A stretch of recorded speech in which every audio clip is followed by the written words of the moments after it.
through the Gospel of Matthew. And so that means we're working through this book of Matthew, looking at different things that Jesus addresses in the Gospels and his words. In the past few weeks, we've talked about a few different things. That has been, we talked about a lot of things that are about showing righteousness.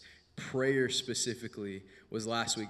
Before we do that, I want to remind you about a couple things. The main thing that you saw last week was that we have summer camp coming up really soon. It's July 14th through 18th.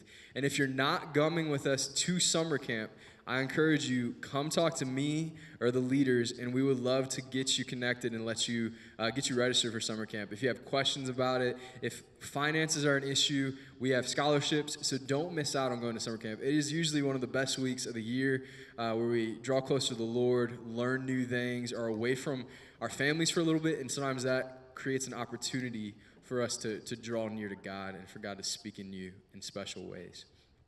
So don't miss out on that. Don't forget it. Go ask somebody.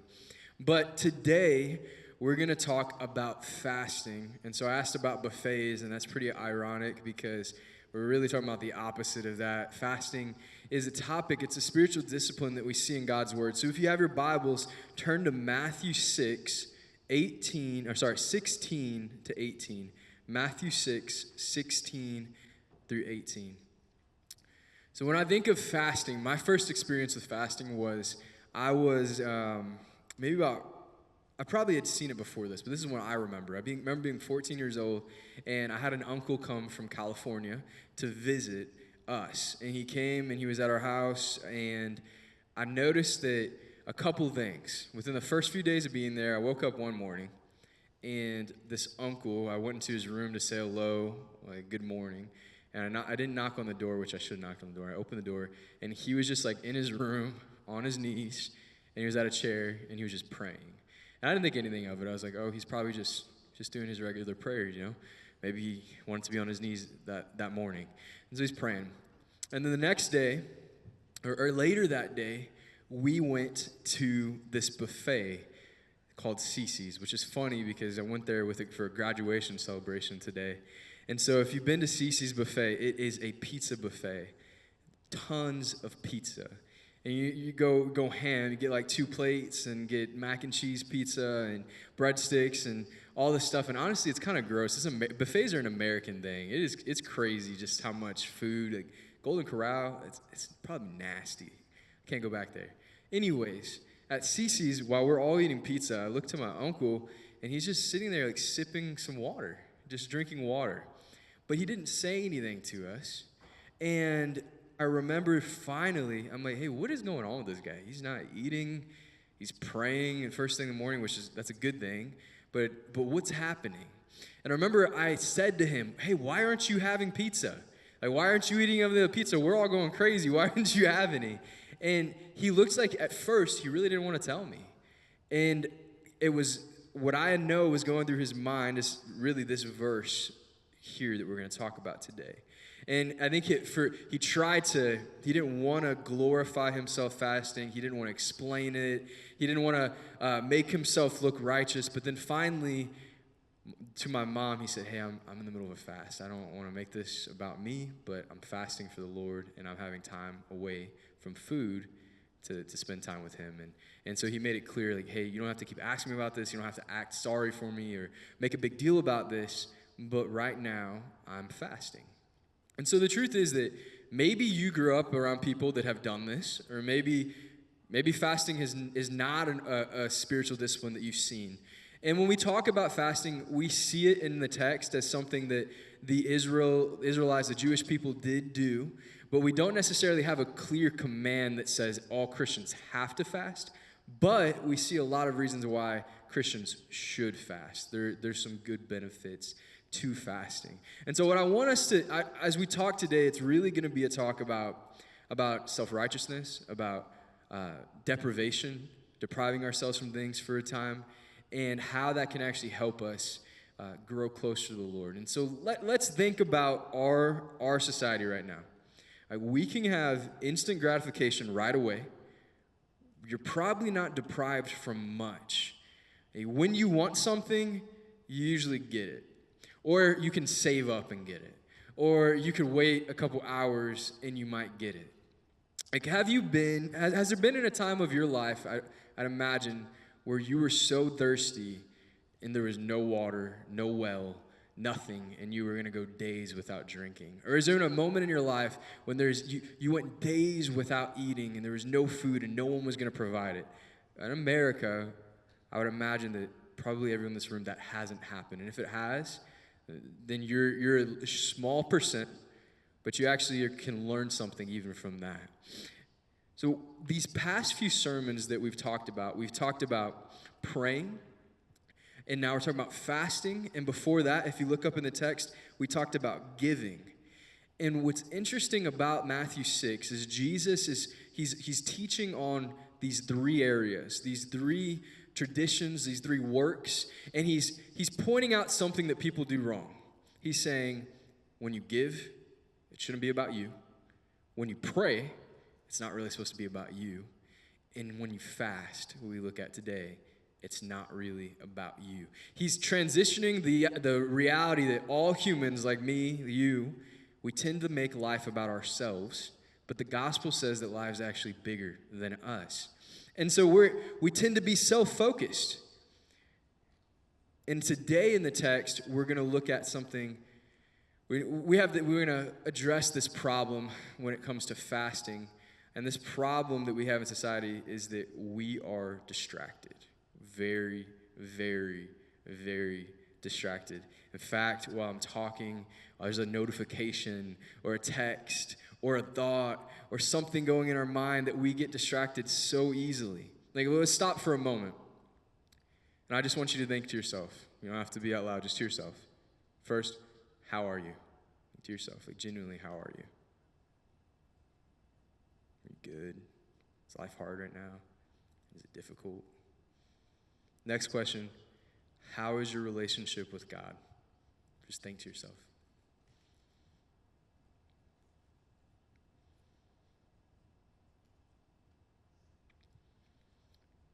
And the truth is, some of you guys in that silence, maybe you did answer it, or maybe you started to think about it, but then the next thing you know, you're thinking about 100 gorillas and a human, or you're thinking about the Roman Empire. I don't know why that's popular. Or remembering a compliment that you got at prom from some guy, or whatever. It's like your mind is just, and it's so easy to just get distracted, and our mind just go off.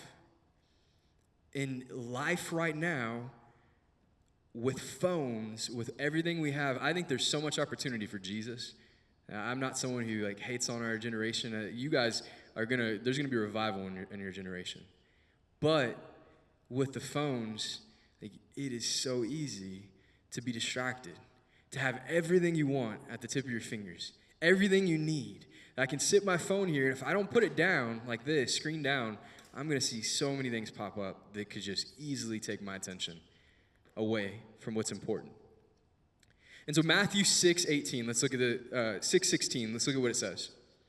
Whenever you fast, don't be gloomy like the hypocrites, for they make their faces unattractive so that their fasting is obvious to people. Truly, I tell you, they have their reward. But when you fast, put oil on your head and wash your face, so that your fasting isn't obvious to others, but to your Father who is in secret. And your Father who sees in secret will reward you. So we have that text. He's explaining a lot of different things that are going on. But what I want to note right away is that although fasting is not a commanded spiritual discipline, Jesus' words acknowledge that it may be something good for you to do. In fact, he assumes that you will likely do it because he says, whenever you fast. He's assuming that you're going to do it. He also says that when you fast, this is what you're going to do. So we can see that the Bible doesn't command you to fast every day, and this is something that you need to do all the time. But we do see that it is a beneficial thing for a Christian to do. But what is fasting? What is fasting? We pull up the next slide. Let's explain it.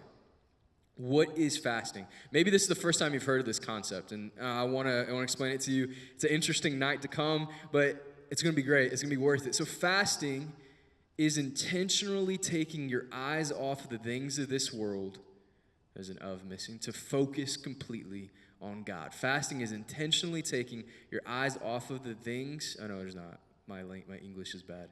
Off of the things this world to focus on completely on God. So think to yourself right now. We kind of already did this exercise, but I want to do it again. Think of yourself when you get home. Some of you guys are the good kids. You're all good kids. But some of you are the little studious kids, and you get home, and it's like you already did 8 hours, and if you're this person, you're great. I'm not like you. But you sit down, you get home, you have your little snack, you're like Cheez-Its, and then you're like at the table about to do homework already. So you're making it 10 hours. You're getting their homework done right away. Bless your heart. Couldn't be me. So let's say you're that person, or whatever time I'm going to sit down, I'm going to do my homework.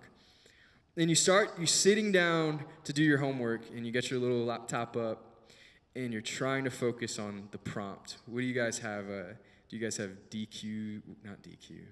I don't know. Let's say it's an essay, a summary response or whatever. You write a little essay, and you have these thoughts. And for a moment, you read the prompt, and you're thinking about what to do and what needs to be completed or what textbook you have to read. And then all of a sudden, your mind goes, and you're like playing Black Blast, or you're checking Instagram, or you're texting somebody, or this notification comes up on your phone, and it's like this circle, and then that like 30 minutes of homework turns into an hour and a half. Can anybody relate? Some of you? Yeah. You get easily distracted. So here's what we're going to do tonight. Great night to come. What if I took all of your phones and I said you get them back next week?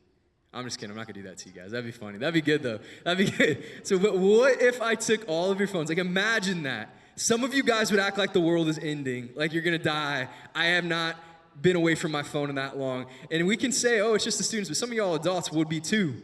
If we just left our phones here for a whole week, how can I survive? How can I live? This is this idea of fasting. So what is fasting? Like, what is it? It is depriving ourselves. It's taking our eyes off of the things of this world to focus completely on God. It's saying, I'm going to step away from this thing, from this item, from this necessity even, and I'm going to remove it from my life for a time set aside for me and God. That's a hard thing to do. But I would argue that with our generation, how distracted we are, because of how distracted we are, fasting might be a even more important spiritual discipline than it has been in the past, because we have a hard time focusing on God with everything else in the world that's distracting us. So fasting is removing something. So how do I fast? That's the next question. It's a good question. So we know it's about removing something, but how? How do I fast? It's by removing distractions. And fasting, biblically speaking, so when it talks about the Bible, it is removing food. That's primary. But I'm going to talk to you more about that. But initially, when the Bible talks about fasting, it's not talking about social media. It's talking about food. And I won't want us to lose sight of that, because I do think fasting food is something you can do and you should do. And maybe it's not for you to do the first time or right away. If God puts that in your heart, you should do it. But when the Bible initially talks about fasting, it is depriving yourself of food to focus on God. When you fast food, and I share this not to build myself, but when I have fasted food, when I've gone days without eating for the Lord, you realize how weak and how much you need God, how weak you are and how much you need God. So when you're a day without food and you're like, I'm hungry, and you got water, that's when you're going to begin to pray. You should already have been praying before, but that's when you realize, wow, like I cannot sustain myself. I need a God, and there's a God bigger than me who can keep me together, who can provide for me. It can be there for me. And so fasting really helps you. It humbles you, and it helps you realize that God is bigger than what you think. But here's some other opportunities that I want you to hear. Food is primary, but there are other ways that you can fast, and you could fast social media, whatever is distracting you. So if social media is what's distracting you, get off social media. Caffeine, if you have too much caffeine, you have an addiction or something like that, get off caffeine. Types of food. Maybe you're like, hey, I'm gonna fast all meat for a week. Daniel did that in the Bible. And so maybe I'm gonna live only on all natural things. I'm gonna step away from these types of foods. And let me say this, I won't spend a lot of time on this. Biblically speaking, I've heard some people say some weird things, like they're in dating relationships, and like, I'm fasting for my boyfriend. Like, I don't know where you get that from. Why does everything have to be about relationships? I get what you're saying. You're like, I need space, but I don't think biblically we were meant to fast people. Biblically, it is food, and after that, it's distractions. Maybe your boyfriend is a distraction, so maybe it's just a breakup, not a fast. So get that idea. We can talk more about that. I don't want to spend a lot of time on that, but we can talk about it personally if you want to fast people. Hey, I'm going to fast Pastor Mariano in his sermons. It's just like it's just weird. We just throw that. Sometimes we throw this word around weirdly. So let's understand what it really means. Removing distractions from our lives so that we can focus on God. And hear me when I say this. When you fast, you must intentionally focus on God. So if I'm honest with you, there's been times when I did this thing. I said, I'm going to fast social media. And here, this passage is going to talk about it. But when you fast from social media, you don't need to post it on your story and say, I'm fasting from social media for 14 days. Text me or whatever. So it's just weird. So you can fast. And I'll talk about that more in a second. Matthew's, he addresses it.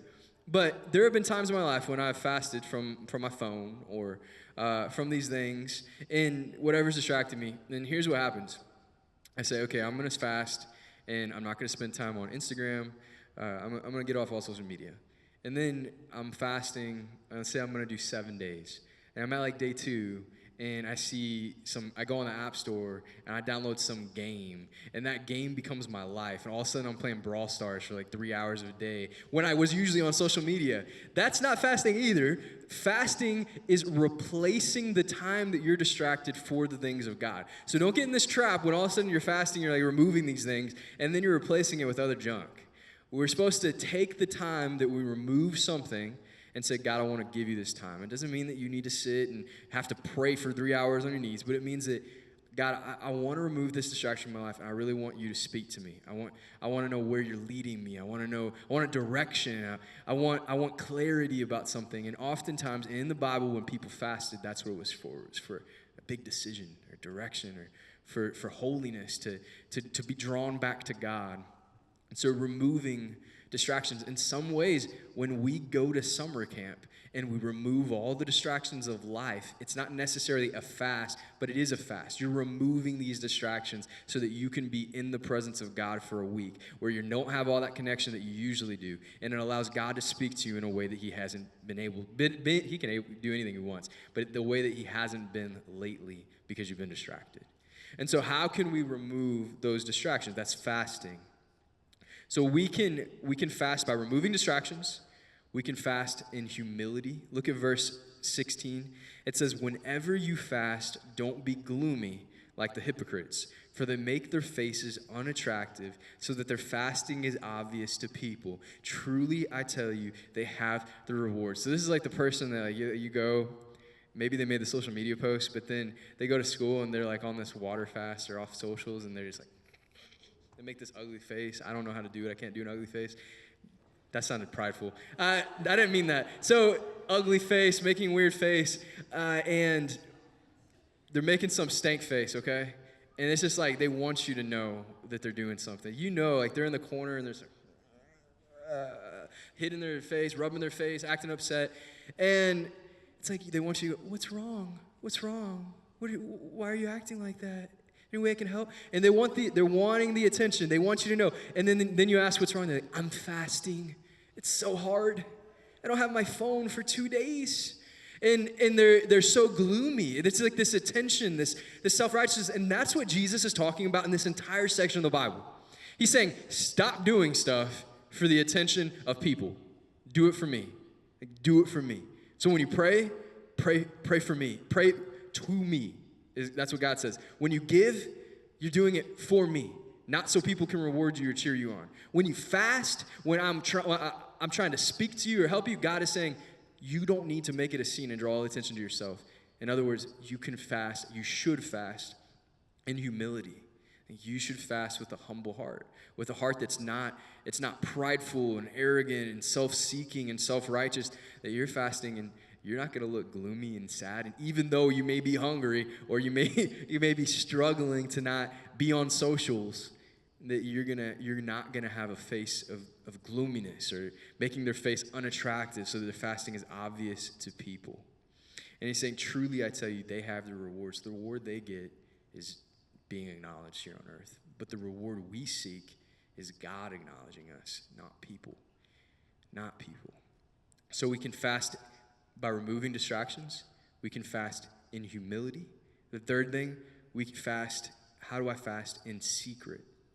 It says this, when you fast, verse 17, put oil on your head and wash your face, so that your fasting isn't obvious to others, but to your Father who's in secret. And your Father who sees in secret will reward you. So what he's saying is, like, when you're fasting, you got to get up and wash your face. You gotta use your moisturizer, your serums. Wake up. Don't act like you're having a terrible day. If you put on the makeup, whatever. Take care of yourself. Brush your hair. Look good. Like my uncle, I had no idea he was fasting until he was put in a situation where there was pressure. Like, he's not going to eat, obviously, and he just wasn't eating. But other than that, I did not know. He was acting normal. He was having fun with us. He wasn't complaining about it or grumbling or looking upset. He was just being him. And when we fast, we should have that kind of mentality that we're gonna look like ourselves. We're gonna do this in secret between us and the Lord. And maybe there's one person you need to tell to hold you accountable, or that you want to share, like a parent or a trusted friend that can pray for you. But it doesn't need to be a public announcement. And so the last thing is, how do I fast? Fast with joy. Fast with joy. And that all comes together, that in secret and in humility and by removing distractions, you can fast with joy. So when you're going through this time of removing this distraction, if you're spending time in the Word, you're spending time in God's presence, you're hungry, but you can have joy because you're with Him. And that helps you look good. It helps you stay positive, stay motivated. And so you can fast with joy. But the truth is, this is hard. Fasting in general, depriving ourselves of anything in our culture, is difficult. The other problem with that is when it comes to us doing things, and I fall in this area too, our culture also is all about look at me. Let me tell you about what I'm doing. Let me take a picture of what I'm doing. Let me post about what I'm doing. And then inherently, like, only God knows our hearts when we do those things. But make a note about what we're doing, or Snapchat stories. It makes fasting, giving, all of these things very difficult, because fasting says, let me deprive myself, not tell anyone, and act happy about it. Whereas that is the opposite of what we do. So let me say that again. Fasting is saying, I'm going to deprive myself. I'm not going to tell anyone about me depriving myself. And I'm going to be joyful in it. Some of you guys can't go to Starbucks without doing that. You can't go to Starbucks without telling people about it, posting about it, telling them a story about it. So it's hard for us. I am the same way. Like, I struggle with this. We have to publicize it all. And fasting is saying, I'm going to deprive myself so that I can focus on God. And it's not about me. It's not about anyone else. But it's about me and my relationship with Him. So the final question is, why should I fast? Why should I fast? Fasting is good, profitable, and beneficial. So fasting, in the Old Testament, people would fast for a decision, through prophecy, for direction. When I was, there's a time, some of you guys, actually the class that's graduating was with me. The freshman year is when I kind of was in this student pastor role, but interim kind of. And I didn't know if I was going to be the student pastor here. And I prayed through it, and to be honest, at that time in my life, I did not feel like I was that person. And I began to pray, and we went to summer camp, and all these weird things happened, and I was just growing closer to the Lord, and seemed like there was distractions, and even like weird things. Like the day before student life camp, I got hit by a drunk driver, and just weird things happened. And then in August of that year, September of that year, I was getting ready for Underground. That's our fall retreat. And I began to pray about Underground, and I also began to pray about me being the student pastor here. And my heart still was, I don't think that's me. And so I began to pray, and the Lord placed on my heart the week before Underground, going into Underground, that I was to fast, and that I needed to pray that God would give me direction, that God would help me understand what my future was, and that He would give me clarity. And so I began to fast and just praying, Lord, if this is for me, make it clear. And if it's not, then just close the door. And what was neat about that is through that retreat, so through that time of fasting, God just began to speak to me and speak to me. And during that time, I came back on a Monday, and I said a prayer to God. On that Sunday, I said, Lord, if you want me to apply to be the student pastor here, then Pastor Doug has to ask me soon. Like, I'm not going to do it myself. That'll be you making it clear to me. And so I went inside to work Monday, the next day, and Pastor Doug called me in his office, and he was like, Mariano, I want you to apply. I think you're the guy that's supposed to be the student pastor. And that's just an example of the Lord, I think, using fasting. And not that God is a genie, but God does give us descriptions and ways that we're supposed to set our time aside so that we can know what He's speaking and we can hear His voice. And maybe there's a decision in your life lately, or something that you're going through, or if you're honest with yourself, you live a distracted life. Maybe you could benefit from just stepping away. And it doesn't have to be 7 days. Maybe it's 24 hours that you're saying, I'm just going to get off my phone, or I'm going to fast food for 24 hours so that I can focus on Jesus. And so fasting is good, profitable, and beneficial. Fasting brings new perspective and new reliance. When you're hungry, like I said, you realize that you need God. You realize that you need food. You realize that if you don't eat in however many days, you will die. And it makes us realize that we're weak and that we need to rely on the Lord. And fasting changes us, not God. Sometimes we think that when we're fasting, we can change God's heart. But what it's really doing, it's humbling ourselves, and it's changing us. It's helping us to be more like Him. And so as we close, I want us to think about, I know this was a different kind of message. If you're with us for the first time, what we are doing here is we're going through the Gospel of Matthew. And what's neat about working through a book of the Bible is that it doesn't allow me as the pastor to ignore a topic. So when it comes up in the text, I have to preach it, because we believe God's word is it's God-breathed, it's fully inspired, it cannot be wrong, there is no error.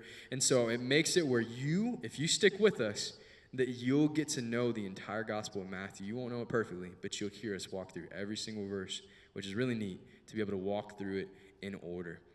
So here's what I want you guys to walk away with today, if you didn't hear anything else. I want you to yourself to remember and realize your focus, the focus you need, is to be a focus on God. And it's easy to be so distracted. I want to read you this that I wrote. It says this: in a culture where we have everything that we want all the time, I think it's be on the screen, periodically depriving ourselves of things to focus on God is vital. That's the truth. In a culture where we have everything we want all the time, periodically depriving ourselves of things to focus on God is vital. I think it will change your spiritual life. If you act